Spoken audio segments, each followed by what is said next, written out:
TenFour. All right. Well, hell yeah, dude. First guest with a gar. That's pretty fire. Gotta stand out, you know? Yeah, dude. Got to be your own character in this game So we're playing. Paxton and Andy, have I met you guys? Um, You haven't I met me, no. I've been at Woodward the same time as you, but I never like met you. I don't think we Okay, ever got to know each other, you know. But sure. I want to say episode 42. Shit. Yeah. Thank you for coming on. Fucking excited to get to know you over the next hour, but My pleasure.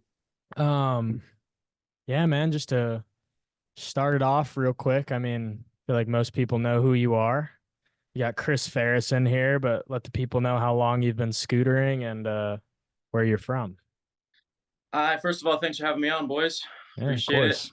Love what you guys are doing. Hell yeah. I think I found one of your guys' videos a couple months ago, and I was instantly intrigued. So thanks for having me on. Appreciate it. Of course. No doubt. I'm in Morro Bay, California, so right on the Central Coast, in between San Francisco and LA, kind of right in the middle. I live right next to the beach. I live with my roommate Jack Mount, who's on Aztec. Oh, And you're yeah. roommates with Jack? That's Yeah, amazing, Jack's my roommate. dude. Yeah. I didn't know visited that. I visited when he was still roommates with oh shoot. Daniel. Daniel. Yeah. So I came by. Yeah, Daniel was over here just the other night. Oh, dude, dude, Morro Bay is so beautiful, bro. Like it is. Oh yeah, dude. Jaw dropping. Honestly, jaw dropping how like fucking beautiful that place is. And so many riders have come out of there just killing it. Yeah, it's kind of surprising because it's not a very big city. A lot of people are surprised when they come here and realize, I mean, Morro Bay has a couple thousand people, and Atascadero has like 15,000 people. So we're in very small, kind of rural, almost like farmer area around here. And yeah, the fact that we've had so many people make such a big name for themselves. I mean, Jack Mount, Caden Bewley, Daniel Ray, Devin Sidlowski, Claire Parks, I mean, the list goes on and on. Yeah. But I've been riding for 15 years now. At 10 years old is when I really started riding. I was riding foldables and such before that. I never took it seriously, too seriously though. And when I turned 10, I got like I forget what it was. I think it was like a Sean White complete or something along those lines. Dude. I remember the Sean back, White scooter. right? Yeah. And that was my first scooter that I owned. And I've been riding, I mean, since I was 10, I rode consistently for 15 years. I mean, almost every single week. Fuck yeah, man. So you're 25 now. Sean White would never know. 25, brother. Yes, sir. So kicking. Yeah, that is so fucking weird that Sean White had one of the first like completes. Wasn't the first, but that was an early whose idea? Whose like marketing idea was it to give Sean White a scooter? I don't know, Mongoose. I bet you it wasn't his. Yeah. No chance it was his. Yeah. He might be the first corporate sponsor scootering scene. Honestly, since then, I mean, we've only gone downhill. Yeah, truly. God damn. Yeah, I mean, well, dude, so is your local Slow or A-Town? What's like what park did you grow up at? San Luis Obispo, I mean, I was there when San Luis Obispo was built. I even helped build that park. So I've been doing this since way before that. But A-Town Park has been around since I was a really little kid. I started skateboarding when I was like 3 because we went to the fair and we saw, some pros on the vert ramp and they hooked me up with some trucks. And we ended up watching a couple films. The one with the monkey where they're like, it's like a kid and this ape, and the ape like starts riding skateboards. And I don't know, that movie kind of just got me into skateboarding. And then a bunch of other, like I would watch edits and I'd watch like Bob Burnquist and a couple of the old legends. And then when I started skating, that's pretty much the earliest exposure that I had to action sports. But when I was 10, that transitioned, and I did a lot of other stuff before that too. But yeah, A-Town Park, Templeton Skate Park, Los Osos Skate Park, San Luis Obispo Park, and then you just go north or south in either direction. and you find some really cool parks out there as well. So I've got plenty of stuff around me. I'm honestly blessed. Yeah, man. Those parks are awesome. A-Town's a little cramped. I only went there for Am, but that one gets congested. I like Slow a lot though. Was Slow there is what a was there local. anyone that you like looked up to in your local area when you first started riding like scooters? Not really. I mean, Jack Mount was the only one riding before I was. Jack Mount and this kid named Tim Ham. Those guys were the two dudes that really knew how to ride. And it wasn't that the tricks were so advanced. It was just that they knew how to look comfortable on a scooter. And I mean, we're talking 4.8 by 19.5, and still they made it look good. I remember when Tim Ham did this truck driver, and he would motion the bars. The speed of the bar was the same speed as the 360, and it was a downside bar spin. And I just remember thinking that looked so sick. As a kid, I remember thinking that looked so sick. And I just so yeah, I mean, like the two dudes that would inspire me would be, or three, I guess, it'd be Jack Mount, Tim Ham, and Ocean Epperly. Those were the three dudes that were holding it down before I came into the play. So I know Oh, Jack yeah. still rides, but the two other guys, do they still scooter? No, I mean, Ocean is involved. He started a company called Ren. I don't know if you ever saw that. They had a collab with Breakfast, the Ren collab, or the Ren and Breakfast collab. Oh, They did bars and decks and a couple things. oh shit. So he's involved. But Tim Ham, I think he's doing flooring now. I think he owns his own flooring company. He's making bank. He's doing great. Oh But yeah. but no, I mean those two guys don't ride too much anymore. Jack's out there sending it every chance he gets though. Man, he's my favorite right now. That's Jack's definitely my favorite. That new I mean it's not new, but I'm hyped they finally put Lotus on YouTube because that part is so good. so good. So good. Lotus was incredible, and everything that Aztec does, even if it's not something that I'm looking at for skill, like for the highest level of difficulty, it's always a good watch. That's why I love Aztec. Yeah. It's got good appeal. They definitely, And I mean, that, they've put the most money into like a full length, I want to say. oh my goodness, Yeah. that Japan trip was, I Mhm. can't even imagine how much that could have costed. I mean, that was probably 80 grand. So sick. Are you working on anything right now? You got a part? I'm working on a part. Yes, I've got a couple clips that I'm really excited about. I'm trying my best to kind of change. I'm actually going through a massive change right now, and that's one of the reasons why I'm excited to kind of get on here, talk to not just you guys, not just the homies, but talk to all the people that could be listening. I'm Mhm. going through massive changes. I mean, for the past decade, I've been pursuing one goal and one goal only, and that was to win a world title in scootering. Mhm. And it wasn't like when I did that, I was so quick to move on. It was just kind of like life, how it goes. It just kind of started rolling. And I was like, you know what? A decade of this, I'm pretty much ready to start trying to make some money and trying to get my routine down was a big part for me. I never had a really good Mhm. routine, like a lifestyle routine Yeah. when I was competing professionally because it was a different hotel every night. It was a different, club or party every night. It just, I mean, there was no way to maintain like a consistent routine every day. So for Mhm. me right now, it's all just focused on I've got a job. I'm working to become an electrician. I'm Hell doing yeah. 45, 50 hours a week. I'm making pretty good money. So for me, it's just a big change of trying to wake up in the same bed every morning, get up at the same time, get my daily exercise in, do a full day of work, and then whatever time I have left over, I'm always looking to find different avenues to potentially get ahead a little bit more. I'm trying to do a lot of side hustles. I'm working on filming real estate agents within my county. There you go. So I got a lot of different projects going on right now, and not a ton of it is scootering, but the amount of scootering that I am doing is it's very focused on trying to present something that I haven't presented yet, if you know what I mean. Yeah. Yeah. Yeah. So it's like I mean, yeah, you spend all that time chasing one goal. And I gotta imagine that gets kind of draining in terms of it kind of can suck the fun out of scootering because did you see it as a job ever when you were just Dude, you hit doing it. You hit it one right on the thing? head, man. Oh, you hit it Yeah. right on the head. It became. It wasn't even a job. It was man.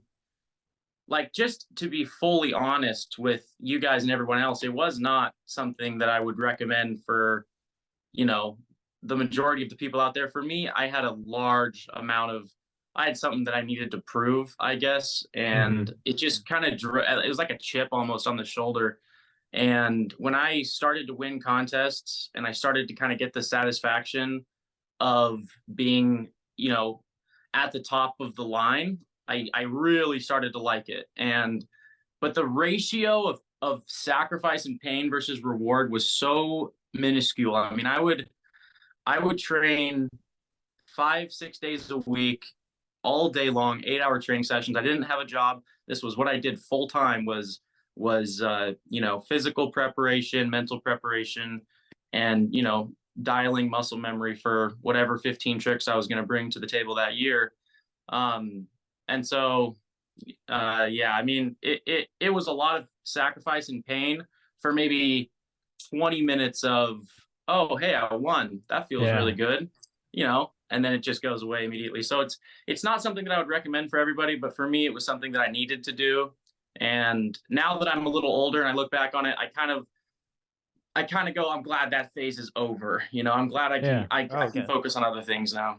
I'm sure growing up, because I feel like there's a lot of uncertainty when you go into scootering, especially out of the age that you did. And I feel like I'm the similar. Obviously, I didn't do the competition route, but like on your years that are leading up to like right now, I'm sure it showed you a lot about your work ethic and how your brain works when it comes to achieving and creating and things like that. Do you feel like now where you are, do you feel like you can kind of understand what scootering has brought out of you to get you where you're going right now? Absolutely, dude. It's such an important tool to learn where lines are. I mean, I was playing Frisbee yesterday morning and I was thinking to myself, ultimate Frisbee is a sport where you have to guard a man, right? And it takes a lot of energy. Oh, like ultimate conservation. Say it again. Like ultimate Frisbee, like the game. Yeah. So I was thinking Frisbee golf at first because that's the scooter thing. But no, ultimate Frisbee. One of my favorite pastimes to do. And I'm on the beach playing ultimate Frisbee, and I realized I used to play it a lot when I was younger, and I realized that you have to be really careful when it comes to energy management, because the guy you're guarding, he might cut deep and you got to run as fast as you can. But as soon as the point gets turned over, you still have to have energy to charge the other way and get your point that you need to do. And I relate that to your statement, because it's so true. When scootering, you have to think about so much more, and it teaches you so much about who you are as a man, who you are when you face stressful situations, who you are, how you handle stressful situations. It's such an important tool to kind of figure yourself out. And I love it because people who are scootering young are figuring out lessons that guys and girls don't learn till they're 30 and 40, but we're learning at a young age. Damn, this breath work is really important if I'm going to keep my nerves down to throw triple backflip, or the way that I treat these company owners is really important if I want to have a long career and have great relationships with other companies. So many different useful tools you can learn when riding your scooter. I absolutely agree. Yeah. No, I definitely feel that. That's awesome that you're staying active in like these different, outlets. Now, I mean, like scootering, I feel like for all of us are, still very, very important, but then like you kind of figure out like, what else you want to do, what else you're interested in, that you're like 25 now, like I feel the same way. That's really cool that you're involved in that. And how good does it feel too to kind of, I almost put it in like the sense of like take a breath of fresh air, like you kind of get to like take a step forward to something new, and it just feels so satisfying. A little scary, of course, but man, it feels amazing. So I hope that you're having a good experience with your journey as well, where you're transitioning and doing different, putting your focus at different places. I hope that that's working out for you as well. I think we're on the same page about like, scootering will take you in one direction, but it won't take you all the way. And you have to, figure out what you've learned over time and then apply that to sustain you in your life moving forward. And I always tell like, people that aren't in action sports or even skaters or whatever, that I feel like scootering is such a great opportunity because you get so many looks and like hate all at once while you're enjoying it and having a great time. And it makes you learn about, how to take criticism early on in life, but at the same time, like, you're learning your limits and you're learning how you think, and then you're learning how to apply, pressure on yourself to achieve. And later down the line, you can utilize that in your work, and how you fucking make money, and how you how you're manage relationships in your life. And it's really cool to hear that you're on the same wavelength as well, like kind of like navigating life. Even on like the Scootering, simplest level, because like you've like both of y'all have gone, like you've been sponsored and had like a career in scootering, especially you, Chris. So that's like all the relationships coming there. But even on like the most basic level of just learning a trick, where it's like you go through those stages of grief where it's like you think you can do it, you hit a wall, you don't think you can do it, you're praying to somebody to try and land this thing, and then you finally break through and do it after however long. Like just that feeling is like, okay, if I can do this, I can apply this to any other part of my life, which I think is the biggest thing with any action sport. Dude, you get to go through absolutely. those phases. It's incredible, man. And I've noticed so much with not just myself, but watching the next generation too. I mean, I'm coaching kids that are everywhere from 5 to 20, and I see the same thing over and over repeat itself. And that's pressure makes diamonds. If you have a tough fall or a tough injury or something, I used to think in my head and get a little bit sad about that. Now, and I don't know if this sounds fucked up, but now I'm kind of like good for him, Like Yeah. he'll get back up. What was it? A broken leg, broken both my legs multiple times. What was it? 6 to 8 months. You'll be just fine. The leg will be both of your legs at once. Not at once, but both of them I have broken before. One leg I broke 2 times. Oh shit. And yeah, so you've it's had a best to lot of think. injuries. You've had a ton. Many injuries. Yeah. Oh yeah, I've woken up in hospitals. I there have been times where I did not think I was coming back. But the body is incredibly resilient, and that's one of the things that I'm trying to say is that when you see these kids take hard falls, us as veterans, we look at that now and we just go, "That's character building in the process." Yeah. A couple of years ago, I had my latest concussion out of maybe 3 or 4 in my career. I've scootered for 18 years, something like that. And I'm just like, fuck, man. But I don't know. I just feel like I've learned every single time I get a, not a concussion, but a major injury. You just feel like that's like a checkpoint where you're just like, okay, what have I learned from, getting back and from that injury and then back to where I am, now? Because I feel like every time you get injured, and I don't know if you feel the same way, Chris, but every time you get injured, do you feel different, maybe better or different from like the last time you were? And then, you get back to where you feel comfortable, but it might not be the same, level. Not saying like you're better or anything, but it feels like different when you absolutely feel. Yeah. Oh yeah, absolutely. I mean, dude, it blows my mind how much these types of, and it's not just injuries, but anything that happens to you in the sport. I mean, there could be things where you get in an argument with a company owner and you really learn quickly about what words don't go well when it comes to when we're talking about finances or when we're trying to discuss contract deals. You learn really quickly how that, or you adjust really quickly. If you're paying attention and you're open-minded, you can adjust really quickly to how the cycle of things really work. And injuries, I think, is the best. It's the best example of being stronger after a point of being vulnerable, and you can almost feel a little embarrassed sometimes when you have certain injuries. But for me, the longest injury was, I think, a year, I think, was the longest injury I had, and that was a torn Achilles tendon.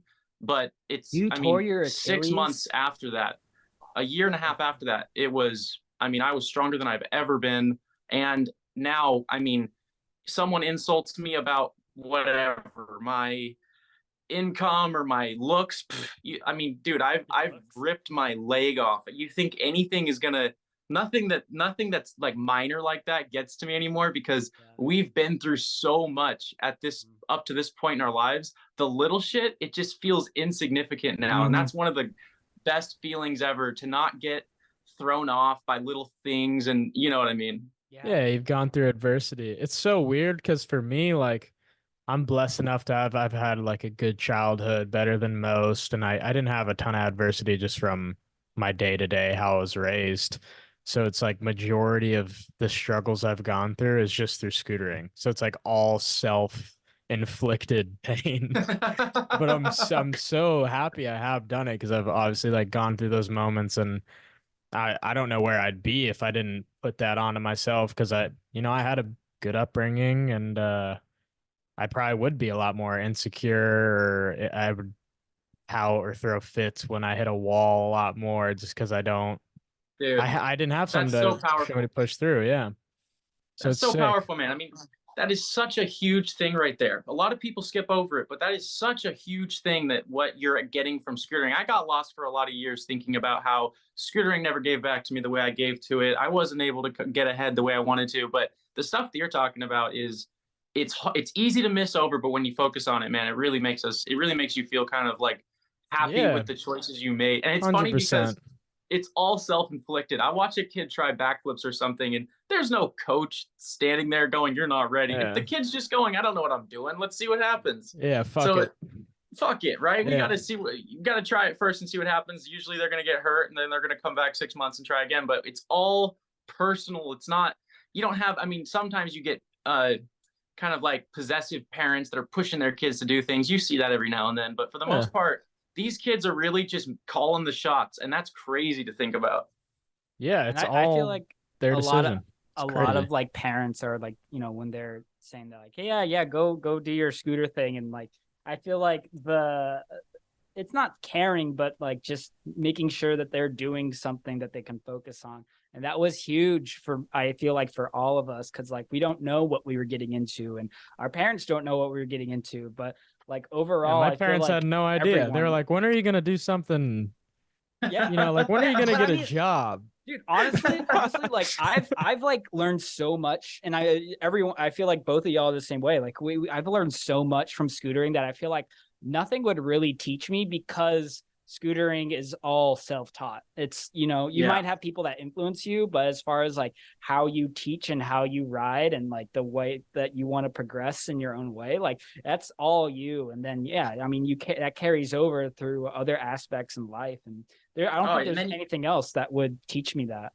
No, and you learn things that are, like you said earlier, are relatable to anything. I mean, when I'm driving a car, I understand so well, risks, and I'm not like a dumbass kid out here with a heavy foot going, let's get, let's be unsafe or whatever. Like the risk assessment and the risk management that we learned from scootering, Yeah. it's dramatically affected the way that I do everything else in my life. Yeah. 100%. Even like styles, like that's a big thing for me that I think of because I mean, my job, I do like roofing sales, and it's sales as everybody has their own Yeah, but he way of does it in doing style things. though. Yeah, He has a lot of everybody has their style own when he does it. style, and I feel like if I Like didn't Pax. like, yeah, yeah. But no, it's Dude, so it's true. refreshing because it's like I feel like if I didn't have that where it's you see so clearly that everybody does something their own way, but it works for them. So I don't get too caught up on like, I have to do something like this person.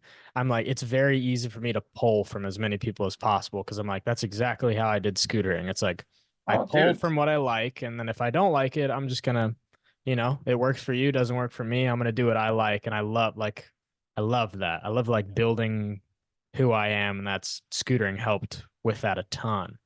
So Dude, it's incredible. I love look that. at the sport of scootering, and I look at all the people in it interacting, all the friend groups, and I think to myself, this is a better example of society connection than the actual economy society that we live in right now. When I look at scooter guys hanging out and getting together, no one's telling anybody else that they should do something one way. Yeah. People are just Yeah. looking at each other going, I'm going to take a bit of that, I'm going to take a bit of that. It's a giant pool of knowledge that we all share from, and you don't even get to see that in many of the other sports because they're too big, they're too political. But we're right at that sweet point portion of our existence of the sport that we get to kind of have the absolute most benefits of the friends and family that are involved. granted, that comes at a cost of not being able to have the highest prize purses, get the biggest monthly paychecks. But man, I think it's a good trade-off. Yeah. No, Yeah, there's I still think- people very opinionated, but it's like we're much more tight than I think a lot of No, and action sports. I think you're right about that because we're small enough where you could go anywhere in the world, for that matter, and sleep on someone's couch for like a contest or like film. Absolutely. It doesn't matter if you you guys are park or you guys are street. I think scootering, because like think about that in skating. Like just because you skate, you think you can just like hit someone up on Instagram and be like, hey, can I crash on No. your couch, and like, can you film me? I think that's a little bit of a harder ask than if it was in scootering, because it's like, hey, I know this guy and we're homies. Can we, can I crash on your couch? And I feel like that's an easier ask in scootering. And then you learn, you might be a little bit outside of your element, but you still learn about, how that person approaches their riding or their like skill set. And, you guys become really good friends outside of scootering. And so, cause I've seen that so many times, So many times. Where it's like, we're friends, like, and he probably doesn't even scooter anymore, which I have some friends that are like that, but we still, are in touch because we scootered. And, I think scootering is still a really cool community and small enough where that can still happen. Yeah, the numbers is a big thing. Numbers. I'm sorry to cut you off, but like, please. To house, like Andy, when we were at house earlier, we were at a skate park and it was like just me and Andy. And then there's one kid who pulls up who's on a scooter, and there's a sea of skaters and there's 3 scooter riders here. So it's one scooter rider pulls up. It's like, oh, who the fuck are you? Yeah. Like, where have you been? Yeah. Immediately like, yo, it's good. What's your name? Dude, I get Yeah. more surprised. I get more surprised when I see a rider that I don't know who's Yeah. actually killing it. I get so surprised. I'm like, how did I not know about this dude? Yeah, It's he so can't small be from. He can't be from my town. He's like, this guy's from out of state, obviously. right. Let me ask him. I know everybody that comes through here. I don't know you. We're friends now. Yeah. That's cool. I mean, as far as like right now, do you feel like where's your mindset with your writing right now, Chris? It's honestly tough because I have no doubt in my mind that I'm the strongest I've ever been on the scooter. I have no doubt in my mind, but it is purely a mental thing. When you compete as long as I have, and you've done as many contests as I have, you just start to feel the pressure starts to become more and more to handle. And for me, I noticed like it wasn't something that I didn't have it in me to do. I guarantee you I could go to Havasu next month, and I guarantee you that I could do a good job in my eyes, and I could feel proud of my performance. But I don't want to put myself through that level of stress and have to do that again. I've given it up. I want to work on getting my mental into a really consistent routine of, getting up at the right time, getting to bed at the right time, having, a full long day of work, and not staying up late partying before I go to work like I did when I was a kid, like just being able to have a healthy lifestyle is pretty much where my mental state is at. But it frustrates me because it's convicting. They're kind of convicting thoughts, because one side of me goes, I could go out and compete for sure. And the other side of me goes, Chris, it's time to do what's best for you. So I'm kind of caught in the middle, but I already have made up my mind. So I just got to kind of deal with this for the next probably going to last for a year or so, until I fully kind of like exit my mental away from the competing sport. But that being said, I honestly don't know what I'm going to do in 8 months, because I very well might just be like, you know what?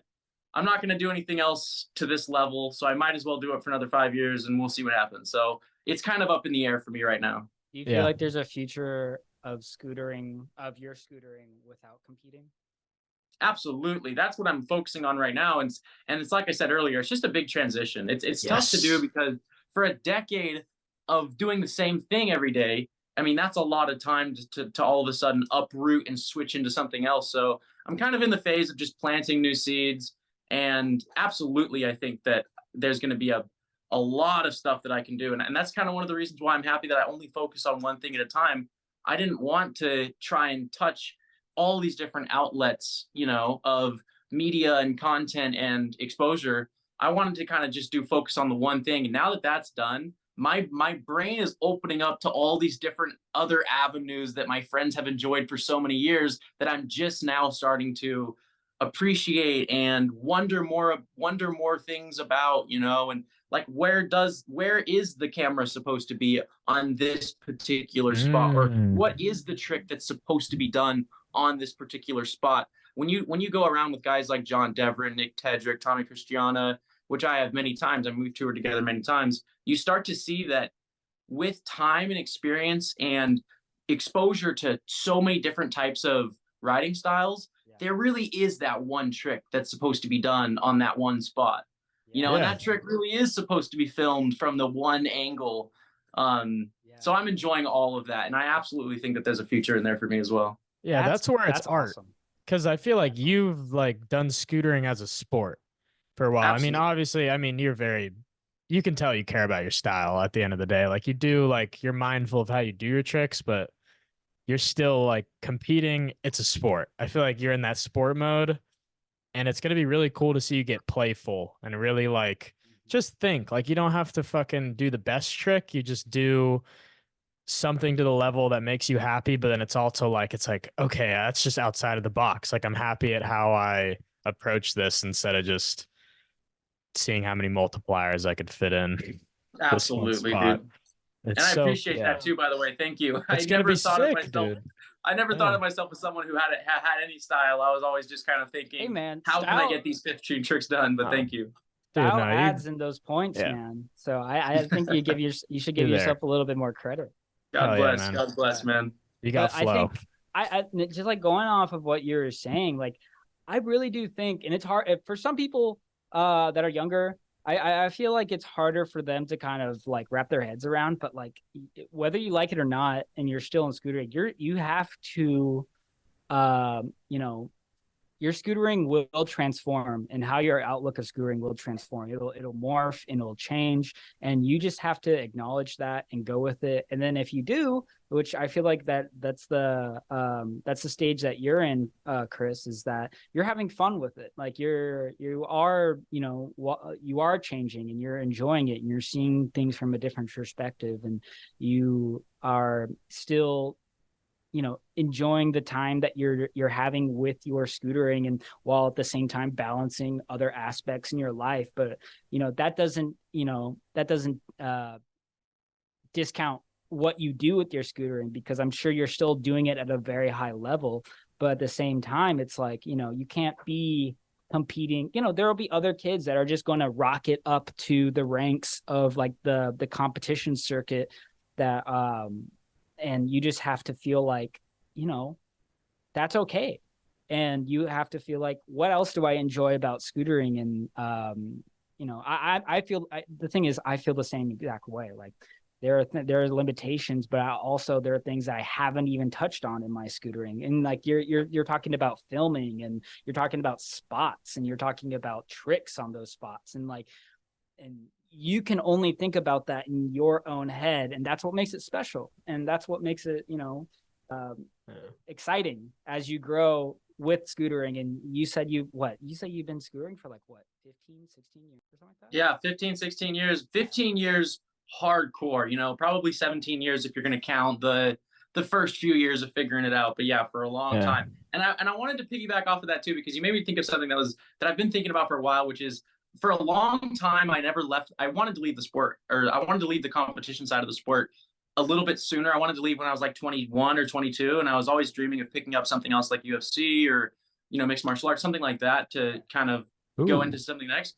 And I always kind of felt like I had to stay, because there was so little talent in the scene coming up. There were only about 20 guys globally who I really felt like we were all on the same level, and we were all, it was a throw of the dice every time we would compete together. But nowadays, when I see guys like Jaden Sherman, Esteban Clot, Jordan Robles, and you see these younger guys coming up and actually becoming better than the generation before them, I felt relieved to step away, because now there's something for me to look forward to watch, and I don't feel like I have to stay because there's only, it's always been like John Marco, Cody Flom, myself. Yeah. It's always just been that. But now we've got, Jack Walsh, we've got all these young talents, and it made it a lot easier for me actually, because now I feel like I can sit back and watch these guys kind of do more what you guys are doing, kind of spread light to different areas that I feel like aren't quite getting the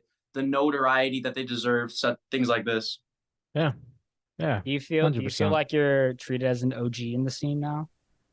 In the competition world, I'd say yes. I still have I still got a lot of work to do when it comes to filming videos. I mean, I have quite a lot of content out there. Don't get me wrong. But there's a different type of feel to it when you really go out there and make a project that you've been working on and kind of bring it to life. So I think I still have some stuff to prove, absolutely. But in the contest world, man, I'm so blessed with how everybody treats me. I mean, I don't feel like I deserve it, but people are really, really, respectful and almost like admirable to all the stuff that I've done so far. Yeah.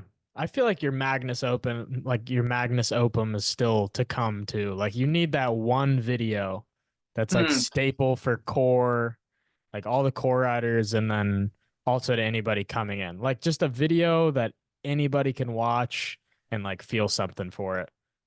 And I feel like that's probably what you're working on. Are you filming? A big part of that for me right now is doing things that haven't been done. I was actually the first person to set up a vert contest for scootering. I did it back in 2018 or 19 or something at Woodward. And I had so much fun with that contest that it made me start to think like bowls and vert are highly underdeveloped when it comes to scootering. Yes. And so what I want to do is if you know Slow, you know that we have a very nice pool, right? Yes, you guys So do. I want to sit down on that pool for a couple weeks and just put something out that's like 5 minutes or so, all pool clips. So there's a lot of things like that I want to try to incorporate that just haven't quite been done. I don't think to like the highest levels yet. I mean, there's been some amazing pool riders, don't get me wrong, but I want to see a couple blasted 10-footers and, some stuff that hasn't quite been seen since. I mean, Raymond Warner was one of the only people that could blast a vert ramp over 6 feet. It's like, why don't we have anyone else like that? And why was it more developed back in, I mean, Upchurch was doing 900s 4 feet above coping on vert ramps 10 years ago. Great shout out. Right? And now we're all barely doing like flares above coping on vert. It's like, I want to see that stuff kind of develop more. And I think that'll be a part of my focus moving forward and kind of trying to find that Magnus Opum. Yeah. A lot of kids are doing tricks into vert ramps nowadays. You got all these kids training the mega quarter. I thought that was crazy. Just you guys wait for this Olay video that's about to drop. I went up to San Diego recently. We filmed this really cool Olay project, and it's like a spot contest, and it's like you go to a spot, you get 10 tries to do a trick, and the best trick wins the spot. 5 spots, first person to win 3 spots wins. And one of the spots was on the vert ramp, and oh my goodness, Jack Walsh, Jordan Robles, incredible. Like it's gonna blow people's minds when they see this video. Fuck yeah. So I just want to go back to like vert riding for a second. I just had to look up his name. Do you know Dan Holm? Oh yeah. Dude, so if we're talking vert riding, we cannot like leave out Dan Holm, because he was like blasting vert ramps in 2012, 2010. That's what I'm talking. I mean, come on. Like, no one else since. And I'm telling Paxton, I gotta say it. You have to fucking put people on Dan Holm, because Dan Holm. He China, put it in the background. Dude. Dan Holm video. He literally was like trailblazing, like vert riding and blasting to X Games level, where it's just like, dude, why isn't anyone else doing that? And then ever since, dude, like some people, every now and then, like they would do it, but like no one fucking touched Dan. And he was on TSI, and then he was in college, and then he kind of like fizzled out. But I just want to make it known right now that there can't be vert riding without Dan Holm. And shout out Dan. Dan, if you're watching, man, thank you for everything you've done. Dude, he's the best. Oh yeah. Who's is it Julian Rhoda? I think that's how you say it. He writes for Ethic. Oh, he's one where I'm like, dude, he can ride vert. Like he's pioneering vert. He had it was like Olay best line on a half pipe, but he did That's like, right. That's right. yeah, he ended it with like a heel whip up and then flip drop in, but he's blasting like 180 full ups, like 6 feet over coping on vert. Like, and he looks comfortable while he's doing it too. so That's cozy. Like yeah. tweaking his front wheel into the oververt. Like, oh, exactly. So good. Yeah, amazing. Have you seen this line, Andy? No. Oh, I gotta find this. I gotta put it up. You gotta send it to me. Dude. It's one of the best vert lines I've like ever that's watched. What I'm saying. Like that's because it's scary. But I feel like now that scooters are getting a little bit bigger, a little bit more stable, that that fear that we used to have is no longer there. And I would love to see more vert, like just straight up vert, like competition, and same thing that you were saying, just like bowl competitions. Because like I think the only one that I remember is like the Trendkill like green bowl jam that they would kind of put on every now and then in DC. But yeah, bowl riding and vert riding needs to be expanded on more, because I feel like that kind of getting that kind of competition together is not as hard as it's a little bit easier than like a whole park or something like that. It is so much easier, much easier. Live streams, a sound audio, just in one spot. Viewership. It's the best style of contests. Why do you think the skateboarders did it at every fair up and down the whole coast and the whole country? It's so easy to set up, and I think that it really I think it's the embodiment of what action sports is, because when I look at skateboarding, when it was in its beginning, it was pools, and then it graduated slowly straight into vert.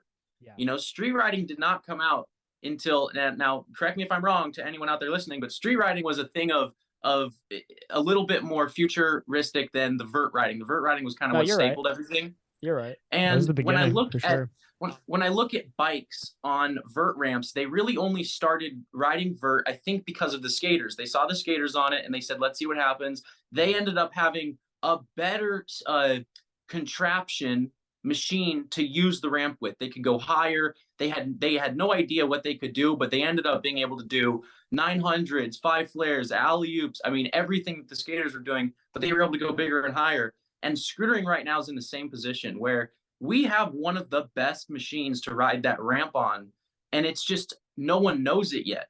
No one's seen someone blast a flare 8 feet out of the coping at Woodward East yet, but we're waiting for it. And once it does happen, I mean, you're going to get 15 other dudes worldwide. They're going to start blasting airs.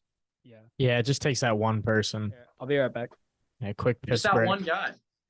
Yeah, because as soon as somebody does it and like unlocks it for everybody else, it'll just start happening. It's like whip front 50s. Like that's one, like people started doing them. I want to say OD was like the first to do them, a lot of whip front 50s, but now it's like every time I open Instagram, there's kids like chucking them into rails, and it's easy. Oh my God. It's incredible. And people are doing whip over front 50s to Predator to front 3s. The expansion that we've had, it's been insane to try and keep up with. Yeah. No, it's cool too, because it's like in scootering, I feel like we have the most tricks, being like this merge of bikes and skateboards. Like I don't think any other action sport has more tricks. Like I want to count them up one day. Like just try to count all the action sports tricks, see how many we got. And I think where we really get them is being able to mix the varieties, because bikes have, they have restrictions in certain areas and skaters have restrictions in certain areas, but scooters really are that middle ground that can combine everything you can't do on a bike, everything you can't do on a skateboard, and it can combine 1,000 tricks just off of those things alone. So I totally agree with you. I think we have the biggest bag of tricks, and what is exciting to me is how many tricks are out there that still haven't really been found yet, Yeah, no, 100%. I mean, imagine one day, like, I wonder if it's been done. I wonder if like anyone has done or will do like an overhead to a crook. Exactly. I've never seen that shit, but imagine a Bry front crook. Like, when the fuck are we going to see someone do that shit? Oh, that's disgusting, dude. I know, but like, I don't want to think about it. I don't want to be alive when that happens. People are doing. Like, I saw Bry front board 2 Bry like a couple weeks ago. Oh my God! What? Dude, What are you Yeah. doing? insane. Dude, that brings me to my next question, Chris. Is there a time, being on the competition circuit, is there a time, like a story while, like, you know, during your whole entire like career, or maybe even like a trick that you have a story that you want to tell? I think, yeah, sure. So what jumps into my head right now, I mean, there's so many different ones, but the one that I'm thinking of right now was Action Space. We'll call it a world championship, Action Space world title out in Corby, and this was the first one, so 2019. Okay. And there was a really tough criteria for this specific contest because it was a soul jam, 5 minutes on the clock. I think you have five people, Five five or minutes six seems people. like a lot, though. No, It's a lot, but what happens is as soon as you fall, you have to get out of the park, and the clock just keeps running. And so one person rides at a time. Once they fall, the next person drops in, and it's the most crowd pleasing style and format of a contest. Yeah. But what happens is you have to think of like 5 runs, because if everyone else is falling, which they were, a lot of people were falling, your run might come way sooner than it would in a normal format, and so you're a lot more tired. There's a lot more going on and a lot more to think about for that specific contest, is what I'm trying to say. Yeah. And so in that criteria, after you did the full soul jam, 5 minutes of hell, and I'm talking some of the hardest riding in the world I've ever seen at the nicest skate park in the world that actually allows it, you had to do a best trick. So it doesn't matter if you're tired, it doesn't matter if you twisted your ankle, you still got to throw down a best trick, which is equivalent to 50% of your score, or up to 10 points, something like this. A lot of your score depends on this best trick. And I had fallen once in my runs, and it was kind of, I can't remember if it was an overall impression or if it was best run wins, but you got to always assume that anytime you fall, the judges are thinking that you fell. They're reacting to that on your next run. So you Mhm. always You try remember to who was stay on your feet judging no at the matter time? what. One more time? You remember who was judging, or no? Oh, it must have been Lewis Crampton, Danny Roberts, and one other person that I'm not quite remembering right now. But it's gonna be, and maybe it was Oh, so this is I'll international. remember his name. This is like Yeah, worlds. this is in the UK. This was a world. Okay. I mean, I call it a world title because It's it like had every some single British person guys. there, right? Yeah. So the thing that I remember though about that contest, and one of my favorite moments of my career, was I had a new trick that I was working on, backflip inward untwist, and it was not perfect. I had not done it to wood. I was landing it maybe once every 10 goes. It was not contest ready, but I had fallen once in my run, and so I just kind of had this feeling of the only way to really win this contest is to do this trick. And I had no time to practice. I had not done it once since I was there, and I just dropped in, you know, my little prayer type beat and jump over the box, landed it better than I've ever could have imagined, and it didn't even feel real. When I landed it, I felt like that trick was meant to be landed for 20 years prior. And so that's the memory that I have that is just the most kind of like magical, like it shouldn't have worked out, but somehow it did memory that I have. Damn. Was that And I ended up winning like the contest. oh Jesus. wait, was that like first trick, middle trick, or last trick in your run? So it's actually, so you do the 5 minutes of soul jam and you're riding the whole time. Then That's after right. That's the right. soul Okay. jam, each rider gets one trick. So it's after all the Oh, riding. So everybody's tired, one everybody's hurt, trick. everybody's stressed, and you get one try. So and this is where contests become contests where it takes a lot of thought, because if you do an incredible run, say you score an 89, and then you don't land that last trick, someone else does a mediocre run, let's say they get 80, but they land a banger of a trick, that could be the difference between winning and losing that contest. Yeah. So it's a really big pressure type of issue. And just the fact that that trick worked out at that time, you know, amongst all those different variables, the fact that it worked out was just, I mean, it was out of my control. It was just meant to work out. And yeah, that's God's the memory plan, that I baby. always go back to. What year was that? 2019. That was my best year. Dude, 2019 was my best year of competing, I'd say. Ah, man, that's so awesome. So you said you did a lot of mental work. So you're like meditating. What was your regimen to try and get yourself in a good headspace for stressful moments during these comps? Absolutely. Yeah, so I've learned a lot over the years and it's always changing, of course, but for me the biggest things were chewing gum was a huge one. That was just to Dude, use. Dude, dude, That you're was not a the big only one one, that said that. bro, I right? just had my homies here to film a video, and my friend Ryan Peterson, shout out. He came to film a video for a week, and he like had to chew gum. Like he was like, "We got to get gum. I got to chew gum every single time I try a trick." He said, "This Jamin Larson put me onto it. Another fucking sick ass Midwest rider." And then since he left about 3 weeks ago, I've been chewing gum every time I scooter, and it's awesome. Like Yeah. chew gum, y'all. What Chew does it gum do when for you you, ride. Chris?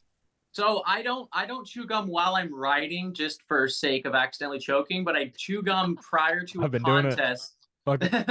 I chew it prior to a contest because I read a study that showed that when you're using your jaw and you're chewing on something, that it releases stress. And it was massive. I mean, it changed my competing by a massive amount.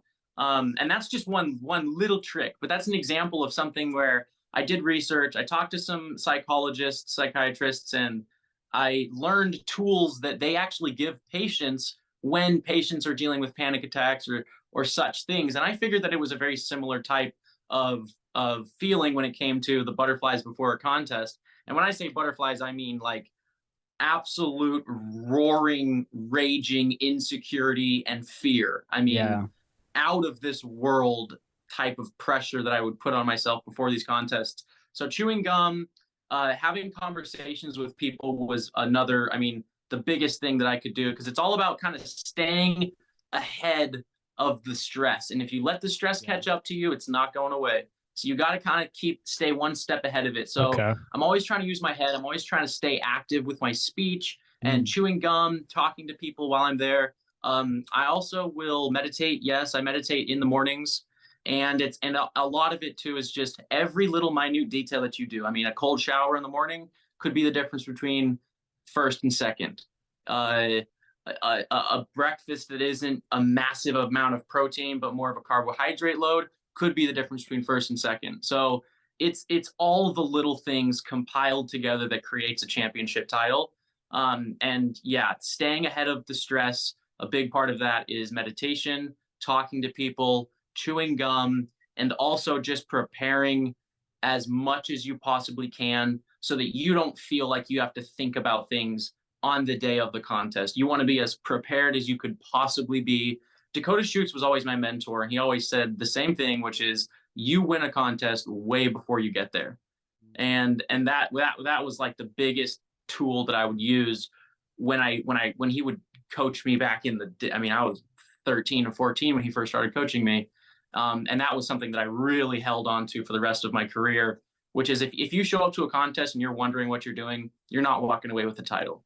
You have to know exactly what you're doing and run through it a million times in your head so you can say it forwards and backwards. I play games where someone will just say, because usually I'm at 15 tricks per line. Sometimes, depending on the park, I can go upwards of 15 tricks, but 15 is where you want to be if you want to win a contest. And I'll have my friends tell me, 7, 10, 3, 8, and I have to say which trick that is in the line. So it's and not just tricks, but I mean, I usually count how many breaths are in a line. I usually count. Really? Yeah, I mean, it's All right, everything wait. is dialed.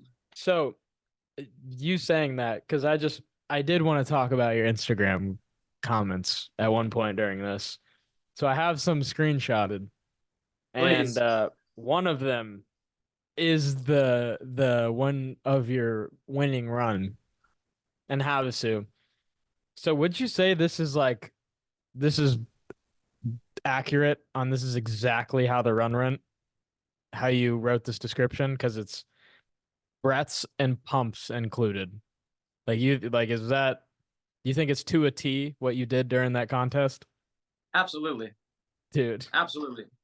Yeah, without a doubt. Without a doubt. Because when I read this like when I saw this, I couldn't help but laugh because it was like you've like truly lost your mind to scootering.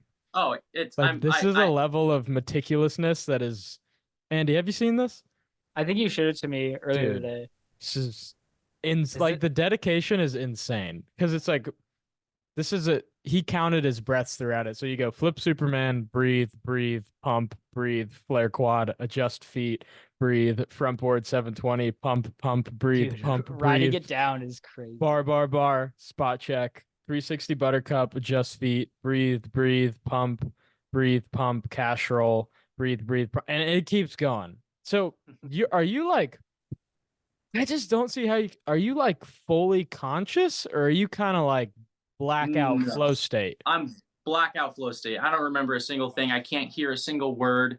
I don't feel anything. I mean, if I get hurt in a contest, I don't feel it till 10 minutes after. I've Yeah. lost my mind to this. Like, there's no other way to say it. You got to kind of lose your mind if you want to get a world title in anything, and that's what I've noticed. But you have to be a little bit insane to Yeah, get. you loved that McGregor quote. I can tell. I saw another one Oh, in your comments that fucking sometimes you gotta lose your mind to these things. it's so People ain't gonna true. understand. But it's so true because in order to do that, to put your body Yeah. through that level of work, you really have to just kind of let go of what you think is possible and just imagine that something that is not possible is currently possible for you. And it's totally like self manipulation. Some people would call it, mind over matter, things like this. But yeah, I mean that run was something that I had worked on from the moment I knew it was at Havasu till that moment that it was done. So that was 3-4 months of practicing, planning, and memorizing every day. That was my dream since I was 10 years old. And so I did everything I possibly could have done, to get that. And thankfully I was in a good position too, where that park is somewhat of a local park. I only went out and practiced it one time, but I still knew exactly what I was going to do on that day. So yeah, you got to be as prepared as you possibly can. And the reason for that is just so that on the day of the contest, you have one less thing to worry about. Did you write this out before you did the run?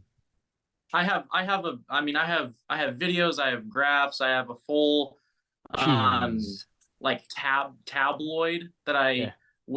I'll take a picture of the skate park, I'll blow it up into a 6x8, I'll Oh, no plaster it onto the way. tabloid. I'll do that 5 or 6 times around the room, and then I'll take a red Sharpie and I'll draw out every different line, every different option, Holy every shit. what could potentially result in a win.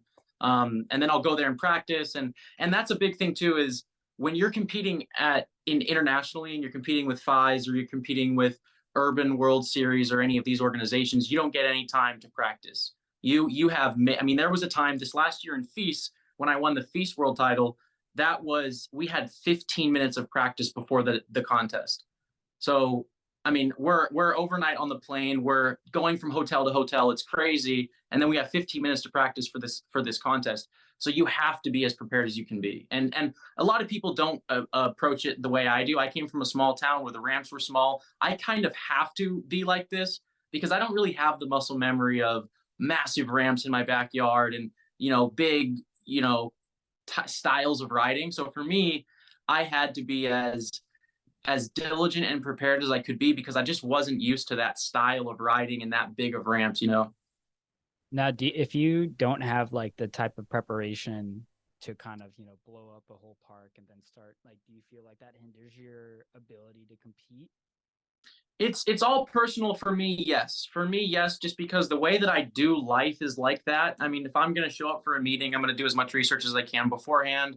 If I'm going to build a scooter, I'm going to look at all the different compatible parts beforehand. And when I'm going to do a contest run, I'm going to get to the most prepared level that I can be. And for me personally, some people are incredible. Like Jamie Hole is incredible. He will show up to a contest, plan his run right then and there, land the whole run and win the contest. I'm just not like that. Yeah. That's cool that you So, understand each their your own. Yeah, you know process. yeah, you know what you need to do to get a win like that. You don't wing anything, or you don't leave anything up to chance, it's impressive, man.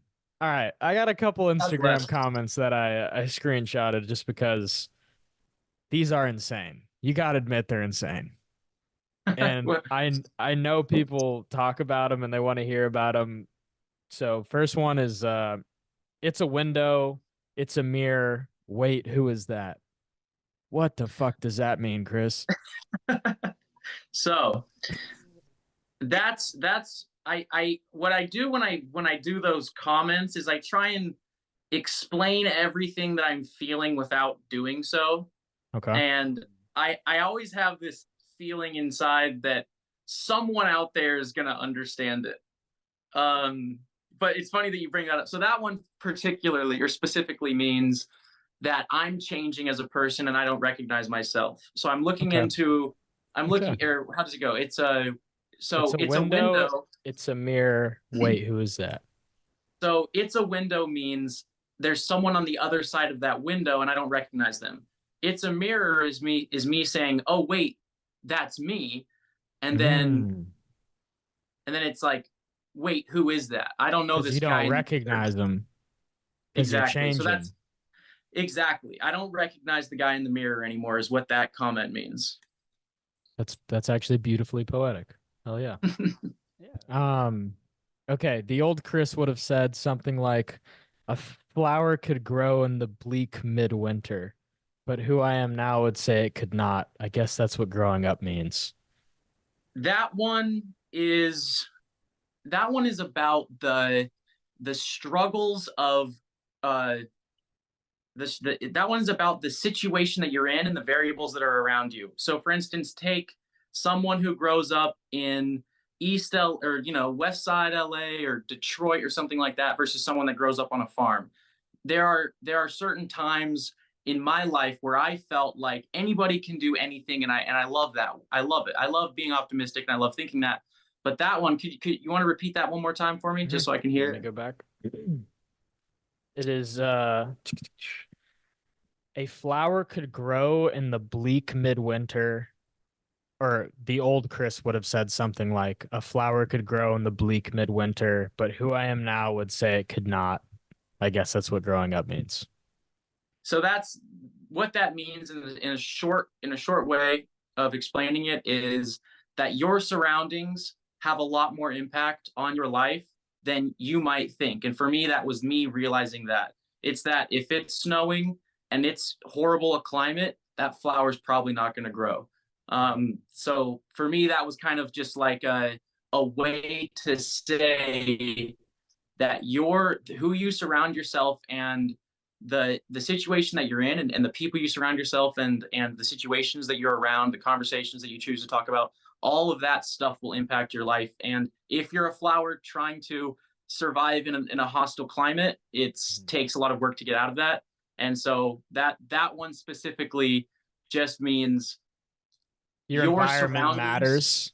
Your environment matters. Exactly. You need to be in a good environment, which, yeah, 100%. You're who, I mean, I feel like so many people say it, but you're your 5 friends or some shit.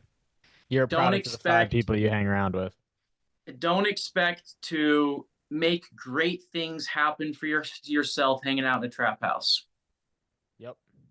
That's what that means. God damn it, I'm in a trap house. I cut that, China. Next one is, what I tap away at, I fear and I long. Intervene, Blackburn, and intervene, Blackbird, and shorten the road.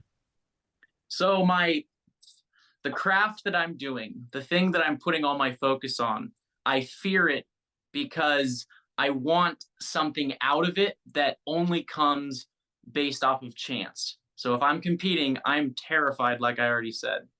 The Blackbird is the cynical approach to the darkness in humanity that we kind of push away and we don't think that it's welcomed. Whereas for myself, I've always thought of every person has the old saying where it's like you have like the 2 wolves and whichever one you feed more is the one that you become. It's like a dark horse and a light horse or something. So for me, that one is just it's letting the darkness in you. And this is actually, if you want a little bit more about this, the edit that I released when I first got on Lucky, if you watched it, it goes from colored to black and white to back to colored.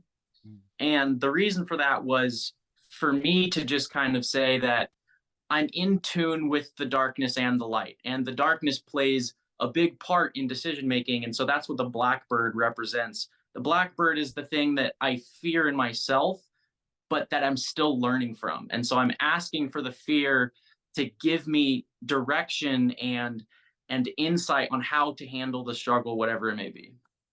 Okay. Honestly, dude, your Instagram reflects that right now. I don't know if you've noticed this, but your most recent post, I believe, or your pinned post is all glory to God. And then guess how many people are following you right now, Chris? Yeah, I know. It's very interesting, isn't it? 666,000 people. Very interesting, man. We six, can't 66. Yeah. One thing that I've noticed, and I won't talk too much about this, but one thing that I've noticed is that we cannot escape our own sin, and we cannot do it alone. And I've spent a long time trying to handle my sinful nature by myself. But Jesus Christ is the only answer to the darkness of the world in my experience of what I've gone through so far. And I've noticed so much that there is no way to be sinless. While you're here on earth, you have sin in you. That is the cardinal sin, is when Eve ate the fruit, and when Adam joined and ate it as well, sin entered the world, and sin has been in the world since then. And I kind of screwed myself by I grew up in the church, I grew up in faith, trying to become a perfect person really messed with my head. And there is such a freedom and insight to letting go of what you think you can do for yourself and handing it to God, and letting God clean you, letting God change you in a way that makes you qualified spiritually to live with him forever. Yeah.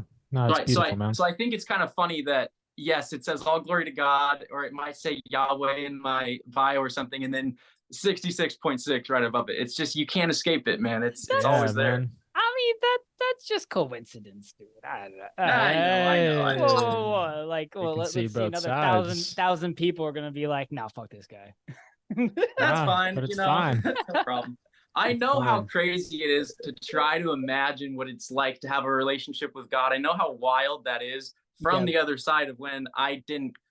And I still have such a hard time sometimes being grounded in my relationship with him. But it's just one of those things where, you know, if you want to go out and seek him, and you want to try to start a relationship with him, he'll meet you where you're at. But if you're not ready for it, then it's not going to make sense for you. No, dude, I totally commend that you feel like your faith is fluctuated, but in a way where you feel very comfortable in your own self, and you don't seem like you have to be more than you are, because, you know, there are limitations of who you can be, but that's okay, because that's, you know, what your God like wants you to believe, that like this is who you are. Yeah, and that's okay. And like and you believing in what you can and can't do. You know, that, I feel like for me that definitely encapsulates, you know, what it is to be. But that's really cool that you think that way. I like that, because I grew up in the church too. So I'm definitely like, that was my whole life. When I was a kid, I was in a life group from 8th grade to senior year. And, you know, I don't go to church consistently anymore, but I definitely have, like, I'll never fully write off God ever. Like, I'll never say I'm an atheist or I don't believe in anything. I don't have the greatest relationship with God right now, but I definitely don't believe in nothing. I believe in a creator for sure. So it's a constant back and forth for sure. I definitely try not to push anything on anybody, but any chance that I get to try to express the joy and the fulfillment and the meaning and the purpose and the love and the joy and the peace and the patience, all of that stuff that I've experienced through the Holy Spirit. I mean, it's absolutely changed the way that I handle everything in my life. And so any chance that I get to touch on it, I will. But I mean, everybody gets to do whatever they want to do. That's the beauty of it all. 100%, man. Because I mean, it's love and purpose, and the most depressed people in the world are those with no purpose, and they're just lost people. If you don't have purpose, you have got a shitty life. Do you have any more comments that you want me to explain? Because I like this. Yeah, I like this too. Okay, let me see. I want to pick a good one. I have a couple. I fucking like the first two though. Let's see. I got something about a bag in the wind. So a bag in the wind. Do you ever feel? Yo. Exactly. It's exactly. No, dude, you didn't just quote paraphrase Katy Perry. Sometimes that's how I feel, man. Bro, shout out So KP. I'll keep this one short. That reference the same thing as the flower. It's you're a product of your circumstances, and you are moving. I mean, the bag in the wind is an analogy for me to describe someone who's weak in their spirit, who's getting pushed around by society, politics, beliefs. They're just getting pushed around like a bag in the wind versus someone who's grounded in their faith, has purpose, knows where their next steps are going to be. And that's how I felt at that time. Was I felt like a bag in the wind, just like I had no grounding, like I had no purpose in life. And so that was like a way of expressing that for me at the time. Thank God I've been able to make a lot of steps forward since then. And, now I think I've got one foot on the ground. Oh my god. Yeah. Hell yeah, man. Sorry, I'm giggling because I just read another one. And okay. Is this the one you're about Context. to? Context on this one. Okay. So I worked at Woodward East for 3 years, and you posted this when I was working at Woodward East. Okay. And you're very like you're locked in, obviously. You're fucking there to train and do your own thing. But you made a post and your caption was meaningless conversations. And me and my friends just thought about you like a camper coming up and being like, yo, Damn. Chris, I don't got time for this. I don't got time. Oh my God. I think that's probably what I was referencing. I don't remember that one entirely, but I think that because I get into these like training modes where when I'm at Woodward, where I really do just want to keep my head down and ride. Yeah. And I have separated times for hanging out with kids. And I always try to do as much of that as possible because I want to have a good relationship with the organizers of the event. I want to have a good relationship with the owners of the camp, whether it be in West Virginia, North Carolina, Woodward East, Woodward West, Woodward Tahoe. Mm-hmm. And so I've always tried to dedicate as much time as I can to helping the kids and being with the kids, hanging out with kids, showing them interest and in what they're saying. I've been in child development my entire life. When I was growing up, I did all kinds of different, child development courses, after school programs, everything like this. But when I'm training, when I'm have my head focused and a kid comes up to me and says, why does your nose look like that? And I got to be like, well, it's because I face planted and broke it back in 05. It's like, that's the stuff that can frustrate me sometimes because meaningless. Exactly. Meaningless. And that's why kids are awesome, because they're so bluntly honest. They'll just walk up to you and be like, yo, why are you fat, or something like that. Yeah. Why do you look so mad right now? Oh my god. I'm focused. I'm focusing. I don't know exactly what that one was referencing, but it very well could have just been one conversation that I had with one person that I was just like, wow, did this do nothing for me? Yeah. You definitely have those when you're at camp, for sure. But yeah, that's all. I'm so glad. I just like scrolled down your feed and found that, and I remember reading this in the lofts, and we were like, this guy does not want to talk to the campers right now. But dude, I get it. You're in fucking work mode. All right, well shit. I'm gonna call it on the captions there. That's good, especially because I think we've been going for about almost an hour 30. We like to keep them about an hour 30, but I want to do fills with you. So we'll run fills, probably get a good 2 hours in, and then call it there. All right, well, yeah. Shout out Phil. This is Phil's top 5. Shout out Phil, the GOAT. Number 1 on his question list is worst trend in scootering. Worst trend in scootering. I mean, there's a lot of trends that I don't. I think the worst one, though, that really irks me, and maybe it irks me so much because I, almost tried to be a part of it at one point, is just like the no boundaries to get views that we see in scootering. I mean, no shade to anybody, but I don't know, going into public places and doing things and whatever you're doing to try to get the clout without kind of like working for it, to me, just irks me more than anything else. I was a part of it too. When I was younger, I tried to do some stuff that was kind of outside of where my expertise was. And I was doing it just to try to make like a bigger social media following. And so anytime that I see people that are, this is what it is. Anytime I see people acting anything but themselves and not being authentic, and it's clearly that it's to get attention, to me, it's just like, that's the one thing that irks me more than anything else. Yeah. Yeah, no, 100%, man. I hate that. I hate that. And there's like especially that type of like inauthenticity where it's like it's for attention. Because I feel like there's inauthenticity where it's like people are just worried about what others think of them, which I guess they can be the same. But yeah, man, I guess there's a difference from like anxious and then boastful attention grabs, I guess. A bit of insecurity is no problem. I mean, we all have it. I totally will laugh at jokes I don't think are funny just to try to be normal, and I'll do all that stuff. But when it comes to doing something that you don't even want to do, yeah, you're doing something that doesn't even make you happy, and you're doing it to try to get these views or something. That's where I really start to go, okay, this isn't the content that I want to be associated with. Yeah, 100%. Number 2 is we do a like underrated rider. So an underrated rider that you would like to shout out, I think deserves some recognition. Pierce Goodwin. Pierce Goodwin. Is that Slam?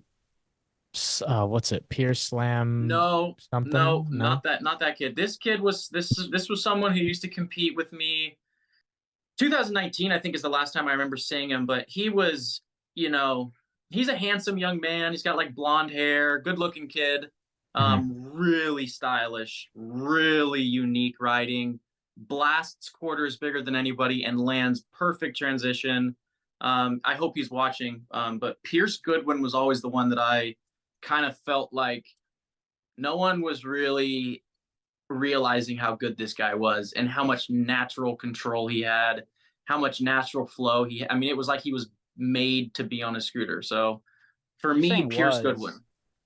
You're saying was. Is he still ride? I haven't seen him ride in a long time. He hasn't competed. I haven't heard anything about him in a while. I'm sure he's still riding, but he's definitely not on social or anything right now. But I just looked him up, and like he's in Texas. Texas. He's like posted stuff at like Frisco and Taylor Skate Park and stuff. Yeah. Oh yeah. You think he lives in Dallas now? But apparently he's in Texas now as of 2020. Huh. But yeah, he hasn't really posted anything since 2022. Yeah, he probably rides with like Cordici. Yeah, he probably very does. Similar styles. He hasn't posted much, to be honest. Damn. So okay. That dude was unbelievable though. He had like Jeremy Malott flow. Oh yeah. Jeremy with that bike flow. Yo, that's a crazy one of the cleanest riders ever, in my opinion, was Jeremy Malott. He had something that no one has been able to replicate since then, which was like biker style on his scooter. I loved Jeremy Malott so much. He was one of my good friends too. When I first started competing, he was kind of at the top. When he was on phase 2, he was a big kind of like mentor in my life. Hell yeah. Nice. All right, well, yeah, shout out Pierce. Also, I just thought of this while we were talking. You got any tips for boosting the fuck out of quarter pipes? Because I could better at yes, those. Absolutely. It's pretty much just a game. It's a dance between how much do you push in versus how much do you pull out, right? I mean, that's the whole. That's what you're dealing with. So if you're boosting a quarter pipe that's vert, that's the only way you're going to be able to get real height. Because otherwise you're having to pre-coil your legs, explode way too much energy back into the ramp, and pulling out that hard if you want to get something above 5 feet, it's not going to work unless you're dealing with a vert ramp. So the best thing you got to do is you got to get used to vert ramps, and that's just repetition. Repetition, repetition, repetition. Get used to it, figure out, get 6 inches, then get 1 foot, then get 2 feet. Once you start to be able to land in that, they call it the stickers, when you can land on the stickers of the vert ramp, which is right below the coping. Once you start to get to that point and you feel good with bailing and such, then what you're going to notice is that you're going to have to push through more and more and more as you add speed. So when you're going fast enough to hit a 10-foot air, you're pushing through. that ramp, almost as if you're trying to do a fly out. And then shockingly, every single time you come down right on the stickers. So repetition is the number one thing. Do it as much as you possibly can. Once you're comfortable and you can do a foot or two, then just start pushing through more and more and more. There's a really cool trick you can do where if you push through too much and you're coming down, you can take your back foot off and it lands right on top of the coping along with your deck. And then when you do that, you just drop in. And I've done that. I've done that on 8-footers before and been totally fine. No problems. So yeah, figure out how you're going to fall, get really good at falling because you want to have those knee pads be a second nature to you. If you look at the best vert riders that are skateboarders, they're falling way more than they're landing and they're just so comfortable with it. So yeah, figure out the push versus pull ratio, get your reps in, and once you're comfortable, push it. Like start pushing it because you're safe now. Give it like I don't know, 6 months of practicing it a lot, and you will blow yourself away with what you're capable with until you start to get into like the danger zone. Yeah. Okay. Fuck yeah. I have one more question. I don't know if Paxton, you have another one. No, yeah, you can ask away. You're talking about like earlier, like you're talking about like people that you're comfortable or like talking to people eases your stress before a competition, right? Who's your favorite person to talk to at a competition? My favorite person to talk to at a contest. My favorite person to talk to at a contest. I think that some parents are really cool. Like dads, in my opinion, are my favorite people to talk to at contests because they're not there because they really want to be. They're usually there because their wife dragged them there or their kid dragged them there. Really? And okay. most of these dads are like really smart dudes. Even if they're construction workers, they're businessmen, they're lawyers, whatever they do, it doesn't matter. They usually are like really direct and really honest, and they try to help you in that little 5 seconds that you're talking to them or 5 minutes or whatever. And so like the fathers of the kids riding or any just kind of like older dude who looks like someone that's like been around the block a couple times, you know, those are my favorite dudes to talk to. And they really kind of make me start to feel like, okay, yeah, like, I mean, this dude's been through a war. Like, what am I, you know, I start to feel a lot more easy and a lot more controlled. It doesn't help me too much talking to other riders because the conversation always goes back to, you know, can you help me with this transition or what's the best trick to do here? And I'm like, I don't want to think about that stuff. I want to think about, you know, everything else. Everything else. Exactly. That's a wild take. That's cool. Like, no, that made me think, like, you know, thinking about all of like the kids' parents that allowed them to scooter and they're supporting them to scooter. And I just feel like that takes, you know, thinking about my own family, like it takes a certain mindset of like acceptance and encouragement and, you know, going to the contests and like talking to people there of like another step. And then, you know, you start talking to them and it's just like, that is kind of cool to think about, you know what I mean? Like, you know, what are the parents of these kids allowing them to do this and encouraging them to do this? And I'm sure they're like really, really cool, interesting people. And yeah, I never really even thought about that. I bet that's fun actually too. Really cool. Probably a fun conversation because they're like, I don't really know why they do it. Yeah, like they probably have no idea. And you get to kind of explain. There's this thing too of them remembering what it was like to be young and have a dream and push for it. Sure. And they almost live vicariously through you in that conversation. You know? And it really makes you feel blessed to be in that position right now. Because you're looking at him and you're looking through in his eyes and you're going, I'm gonna get there. You know, I'm gonna be a dad of a couple kids and I'm gonna try my best to take care of my family the same way that you're doing. And I'm gonna look down at that next kid who I think is killing it. And I'm going to try and give him his little pep talk.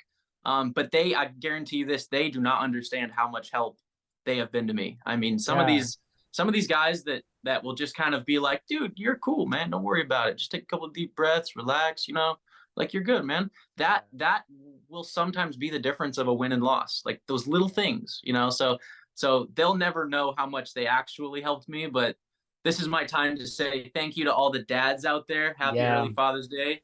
Much Oh love. yeah, dude. Dude, that's such a wild take. Like I was like prepared for you to say like, yo, like, you know, one of my like really good friends. And like I'm sure you have them, but at the same time, like the way that you like, you know, routed that like to make yourself feel comfortable in those competition setting, those pre-competition, you know, times. That's Yeah. cool. It They're makes tricks, sense man. too. It makes They're sense. they're they're little tricks, and you'd be surprised how many of them there are. I mean, Mhm. if you think about your contest day is you have to plan every hour of it, because if you find yourself sitting down for an hour that you don't have something planned for, you will just start to your brain will start to cave in on itself. Yeah. You'll start to feel the sickness in your stomach. You won't be able to eat. Sometimes you'll throw up. I mean, it really starts to gather up.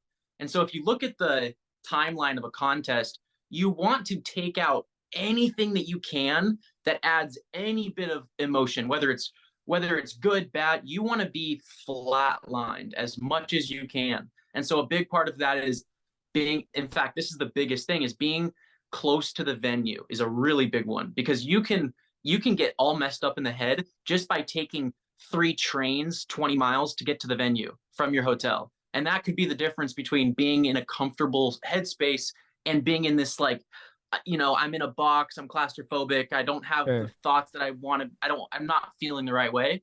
The food you eat, how much water you're drinking, the ratio of all the different nutritions that you're dealing with, the people that you're surrounding yourself at nighttime, how late you're staying up, how early you're getting up.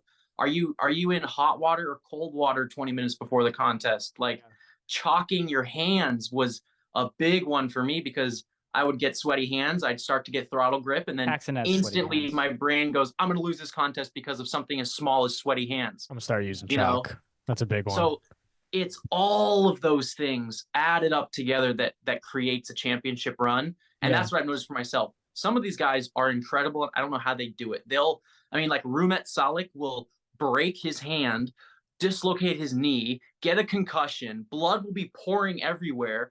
He'll go out there laughing, making jokes, throw down one of the best runs you've ever seen in your life. Then afterward, he'll say, yeah, I didn't even plan that.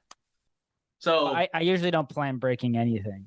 So that's just me, but I'm not in competition, so I don't know what goes into it. Also, Rumet seems like a crazy person.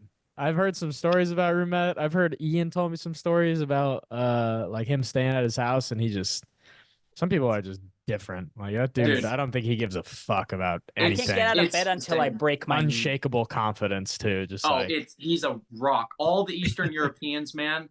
I mean, they are the strongest people I've ever met in my life. Rumet, mentally.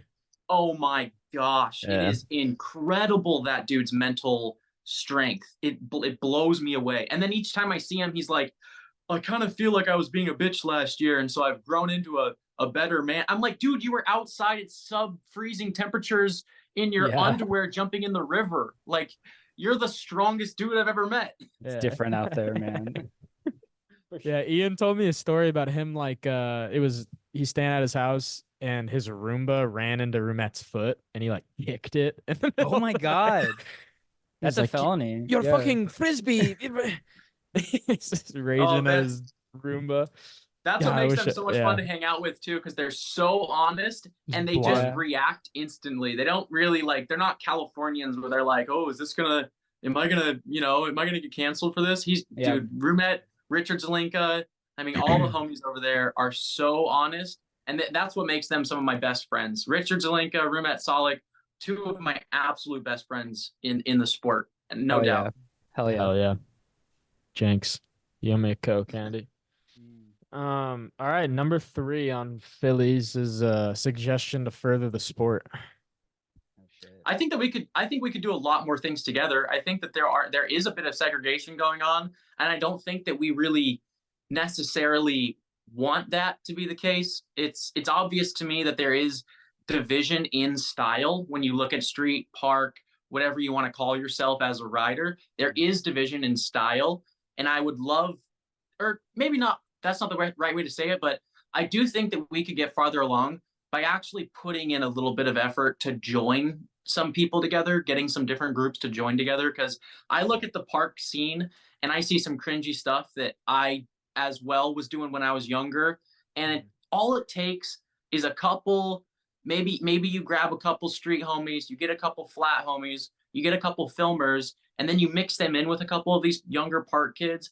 Before you know it, those park kids are not going to be riding ski. They're not going to be switching stances, and like the standard of what looks good and what is respectable is going to be way more received across the board than in these niche groups. I think that would be my recommendation, is bring those groups together. And I don't think that it's something that people are purposefully doing. I don't think street riders are going, oh, fuck these park dudes. And I don't think the park dudes are saying the same thing back to the street riders. I just think that it has to do with what they're riding. They're usually not in the same place. And so therefore they usually just kind of segregate. If we could bring those guys together, get them to mix ideas, I think we would make a lot more ground to the type of riding and the style of riding that we actually want to see versus what Instagram wants to see, what the outside community wants to see. I don't personally want to see triple over the head, barely landed, skidding out, and then everybody celebrating. I want to, if you're going to do a triple over the head, exactly. If you're going to do something like that, I want to see those feet spaced out properly. I want to see the knees bend right. Exactly. Don't land flat, land transition, like transition. And the street homies will tell them that. The street homies will be like, bro, like crazy trick, but I didn't enjoy watching that, And so I think mixing them up. I think I think they're just not even acknowledging. I don't think there's any hate. I really do think we're like in like like you're saying, segregated, where it's just like we're not even like watching your content. We're not even going up to the contest that you guys are at. Like there's not camaraderie of like supporting each other. I think like there are a lot of these like crossover guys that do the competitions but then also do the street stuff where they're doing like they're filming and things like that. They're out there, they may be doing double work, but I think it'll be great for scootering if like we would support each other at these other at each other's like events or whatnot. Absolutely. But I think it's like really easy right now to kind of ignore that and like stay in your lane. But it would be really nice to like see people supporting each other at their at their best. Dude, I want to see I want it real quick because I just want to see. My opinion is park scene. It's all of them. It's doing tricks. Like that's their mindset, is like, I'm gonna do the most in a trick. Whereas street, it's very like it's more artsy. It's like how you're doing a trick. Yeah, it's very aesthetic. Looking at the spot, it's aesthetic, and I just think like that scene of scootering makes better videos just because of their mindset. Oh, absolutely. But I mean, you live with Jack, and like you guys are like as if we strip away the scootering, you guys are good. You guys work well as roommates, I assume. But at the same time, it's like I'm sure you guys support each other's scootering, and like as in your 20s, mid-20s or whatever, like you're supporting each other, and you get that. But like we need like the kids that are coming up to get that. But I just want to see someone who produces like on that side of like street scooter riding, and they're very artsy, like an Eric Carl or Dakota Parrish. One of these guys make a park video, like film like some of the best park riders. It would be awesome. Like it would be sick to portray park riders in that light. I think that would be great as well. But I just think like the ground for like the route process, it would just be nice to get some of those guys' opinions in the park world. Yeah, it would just be nice because for me, I'm incredibly blessed. I grew up with legends. I mean, Caden Bewley, Adam Lackritz, Reese Dozma, Jack Mount, Daniel Ray. I grew up with people that knew exactly what looked good, and it made me realize very quickly what doesn't look good. And if I didn't have those friends, I would have continued doing how many tricks can I fit in an air. Whereas now my mindset, I mean, even from 8 years ago, my mindset was, how much can I do? But how am I landing? Where is my foot stance? How big is the scooter? What are all of the surrounding elements that create a beautiful looking trick? I just think that a couple of these street guys, which like you said, they have a different mindset. It's more artistic. It's more visually it's more visually thought of. It's a lot more thoughtful It's as far as the thoughtful. Yeah, visuality of it they goes. think about how they're producing their videos and everything. Where it's like Exactly. all these park videos are kind of just like, dude, just film the trick. Just film it. As long as I'm in the frame, we're good. They can see what I did. That's all that matters is what I did. As long as you can see what I did. I do want to point out my favorite park video is it was a river video, and I'm totally blanking right now. Fuck, hold on, I'll be right back. I'll fucking Please, but I'm curious now. it's Dylan Morrison? No, it's not Dylan Morrison. It was one like of my favorite is Ethics Woodward video, the one at East. Oh, that one was good. really good. That one was good. Yeah. That one was awesome. I personally like Tommy Dang's one of his newest videos where he has amazing. all the... Yo, shout out Tommy. Tommy Dang. Doing it Tommy right. Dang Tommy Dang is doing it right. Yeah, dude. So sick. All right, well, real Stephen quick. Hefner's river video. Yes. Stephen Hefner's river video is like where it's the sweet spot when a street guy films a park video. He filmed that whole video park for like when River was like really getting going. Oh my God, dude. Oh my God. That was my favorite. For me personally, like, you know, everyone has their own opinion, but like as far as like the recent park videos that I have seen, you know, Nolan's put out some fucking bangers and shit like that. But like me personally, I love Stefan. He would always be like one of those like street guys that are like, yeah, I can fucking ride park. And then he fucking does some crazy ass shit there. Like, man. And talk about someone who's above all of it. I mean, that dude really is just out here doing stuff, like having a good time, doing different things, having fun. That dude is not out here going, oh, they're gonna think about me differently if I ride. Like, dude, he's so sick.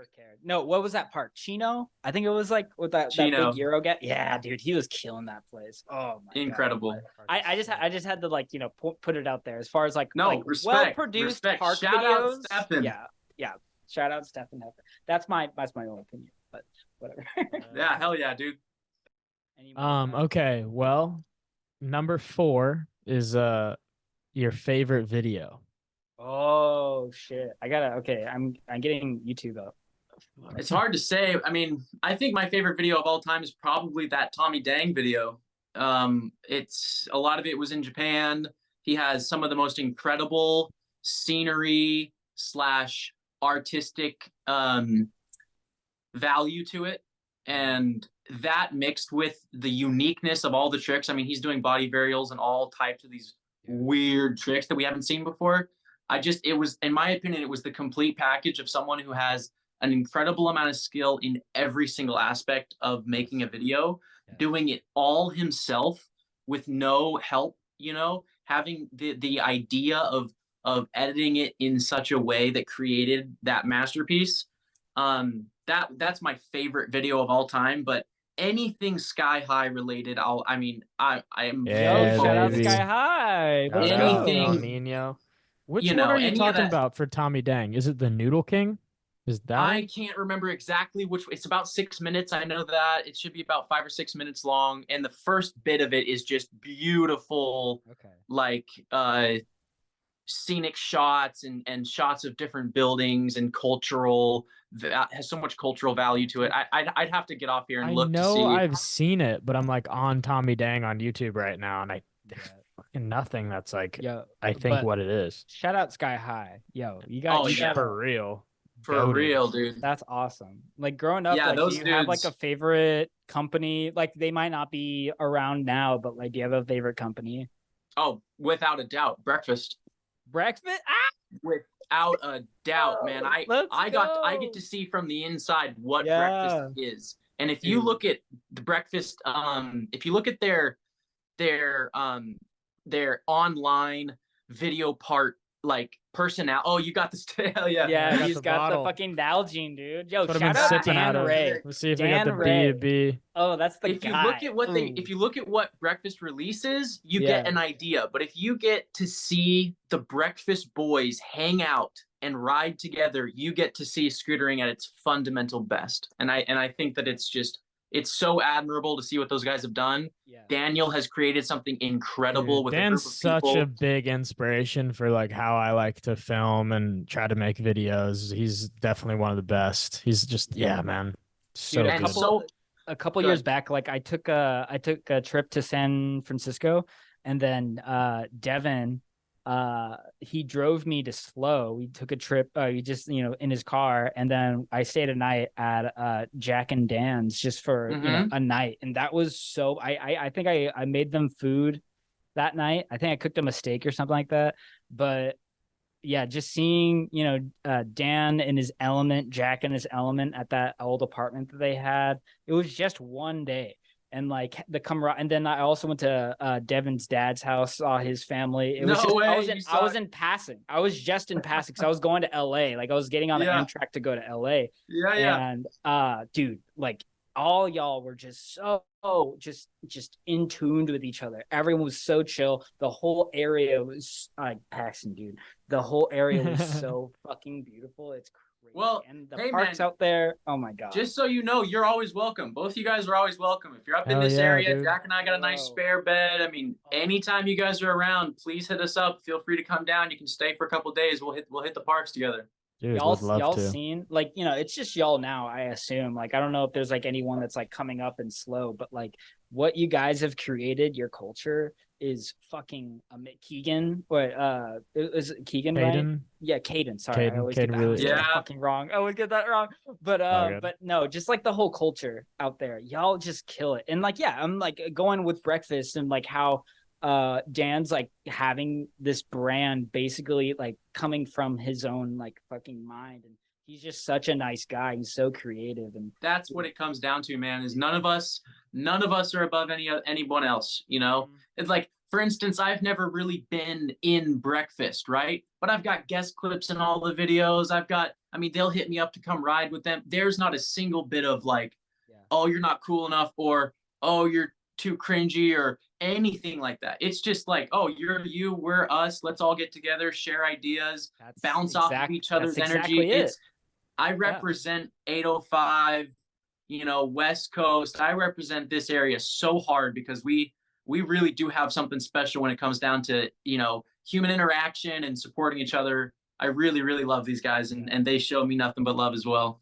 Oh, shout yeah. out Monterey Bay. That place is beautiful, man. Like Monterey Bay Aquarium. You ever been to the aquarium out there? No, I didn't go, but they took me to the fucking rocks over where it's like the big fucking mountain or whatever out in that ocean. Oh my god, we got to we went to the edge of that pier where all the rocks are at. That was scary. I know exactly what you're talking about. No, dude, I was dangerous. Like they almost died. But I had a great time, and they're great. Yeah, it's awesome, man. This whole area is beautiful. People don't understand it, and that's why we don't talk about it too much, because it's a very underpopulated area, and we want to keep it like that. Yeah, no, full respect. Full respect that you chose breakfast over everyone in this industry. Hell yes. Yeah. And it's great to see other people fucking with it too. That's one of the main things. Oh, hell yeah. So sick. All right, well, the last question on Phil's is going to be your favorite moment in scootering. My favorite moment in scootering. There's been a lot. Honestly, there's been a lot. I'll tell you this right now. Oh no. There's been better. My favorite moment in scootering. I think when I won it was either when I won the Action Space in 2019 and I was dead. I'll give you a little story. I was dead broke. I had no money. All the money I had, I invested into the preparation, the nicest gyms, the nicest physical trainers, and it was all paid for out of pocket because, as you know, we're scooter riders, and everything you want to do, you got to do yourself. So I spent pretty much everything I had to prepare for one contest because I knew the contest had $20,000 on the line. And when I got to the contest, I was like breaking down emotionally because if I didn't win the contest, I was not going to be able to afford rent, food, nothing. I mean, I was as spread thin as I possibly could have been. And to win that contest and to get to feel the financial security of having $20,000 in my account, from working my ass off with no money and being able to buy a car, I didn't even have a car. I was paying rent just from odd jobs around the county, knocking on doors to see if I could paint sidewalk addresses, mow lawns, just to get anything I could, to get 20 grand input into my account overnight. And from one moment being almost too stressed out from finances, not being able to support myself financially, to the very next day being like, what car do I want to buy? That was probably the most impactful moment on my life. And that's riled up with a lot of other things. But the main thing of that was that money changed my life, and it gave me the tools to push myself even harder for the next coming years. And I also had so much support from my friends and family, and I really felt like I was at the highest level of kind of like dopamine and serotonin release in my body. It was just like the highest I've ever been on life. And it lasted for a long time. It lasted for months of me I was on the moon. Funny enough, right after that happened, I had the worst injury I've ever had in my life. Woke up in the hospital, a horrible, horrible concussion. I had swelling in my brain. So it's kind of funny how it levels out, but still, that was the biggest moment for me. Was winning that in 2019. The other, you said it was 20 grand, right? Yeah, so I made $20,000 in 5 minutes of riding. Yeah. Did any of that come out of taxes or anything? 13 years of preparation or some exactly. shit. What are the taxes about that? Yeah, how much of that do you get to keep? So it varies. I don't want to say too much online, but we can have a separate conversation offline about how. We don't know. I was just curious for like people that want to do comps. Yeah, because that's the thing. I don't think people know. I don't do contests. I don't know that. Yeah, I don't either. Like, but I just know like I get hoed. I'm 1099, so I know how much the government takes from my paycheck. That's wild. That's wild. But dude, where was that? Like, where was that competition? If you win, wait, sorry, one more time. Where was the competition at in 2019? Exactly. So that competition was international, so it was overseas in the UK, and so that creates a whole nother layer of difficulties when it comes to importing that amount of money back to the States. Was it all like euros or something? They give you euros. Exactly. You got to go through. You got to go through currency exchanges. You got to go through foreign affairs. You got to go through a lot of different steps if you're going to get that money legally and everything accurate. You got to get a European car and shit. You got to get it exactly. Yeah, there's a lot of different necessities to have lined up if you're going to be getting that type of money internationally. But there's also a lot of different tricks and tools. That's why I say I'll explain more offline. Yeah, fair enough. Exactly. That's awesome, dude. That's fucking awesome. That's our top 5. We got a solid 2 hours in. This is one of my favorite podcasts we've done on this. So before we move on, I want to say you guys are incredible. You guys are really starting, I think, to push something that hasn't been pushed, and you're doing it, in my opinion, the best way possible. I don't feel like there's any fakeness to this. I feel like you guys are super genuine dudes with a massive amount of experience. I can tell your guys' scootering knowledge is very vast. I feel like you guys have honored me greatly by having me on this podcast. And I just want to say shout out to you guys. I'm going to continue supporting in every way that I can. Let me know if there's anything that I can do, and keep it up, because you guys are killing it, and I love to see it. So you got all my respect. Thank you so much. It means a lot. Really appreciate it. God bless. Much love, you guys. Oh yeah. Great talking with you. Yeah, if you made it this far. And he's gone. He's gone. We've never had this happen. Holy shit. I didn't even get to stop recording. I didn't even get to stop recording. Peaced out. He peaced out. Here. Oh, I didn't even get to stop recording, and we have like a little heart to heart. All right. So hell yeah. Well, hell yeah. That was awesome. That was a great podcast. Sick. If you made it this far, thank you so much. TenFour. Gang. Over and out.